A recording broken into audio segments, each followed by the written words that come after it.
તો ગઢડા સ્વામિનારાયણ મંદિર વિવાદ ભાવનગર ચેરિટી કમિશનરની કચેરીએ પહોંચ્યો હતો, જેમાં ચેરિટી કમિશનરે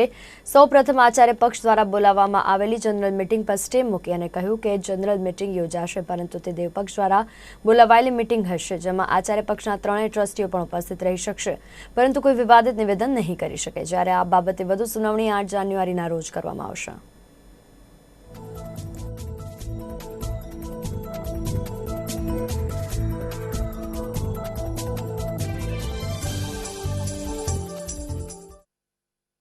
આજે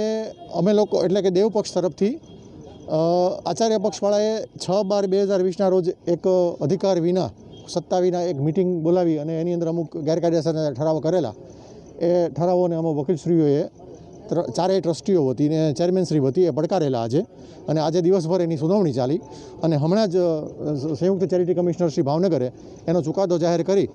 અને દેવપક્ષે જે આવતીકાલે સવારે 9:30 મિટિંગનું આયોજન કરેલ છે એ મિટિંગ શરૂ રાખેલી છે અને એમાં સામાવાળાઓ ટ્રસ્ટીઓ જો એને યોગ લાગે તો એ લોકો ભાગ લઈ શકે છે એવો સાહેબે ઓર્ડર કર્યો છે અને મિટિંગમાં કોઈ હરકત કે વિક્ષેપ કે થાય એવું કોઈ કૃત્ય કરવાનું નહીં। અને આચાર્ય પક્ષે પણ સમાંતર મિટિંગ આવતીકાલે સવારે 15/12 સવારે 9 વાગે જે બોલાવેલી એને કોર્ટે અત્યારે મોકૂફ રાખી છે, મુલતવી રાખી છે અને વધુ સુનાવણી 8 જાન્યુઆરીના રોજ મુકરર કરેલી છે। આજે જે અરજી દાખલ થઈ હતી એની અંદર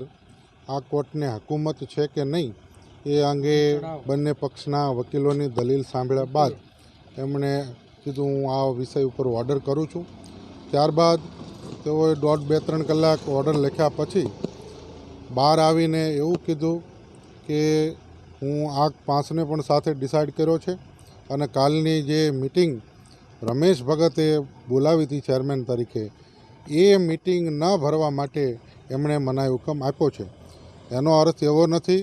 કે હરિજવન સ્વામી ટ્રસ્ટી થઈ ગયા છે કે ચેરમેનનો હોદ્દો એમનો કાયદેસરનો છે। માત્ર ને માત્ર જે 2 મિટિંગો બોલાવવામાં આવી હતી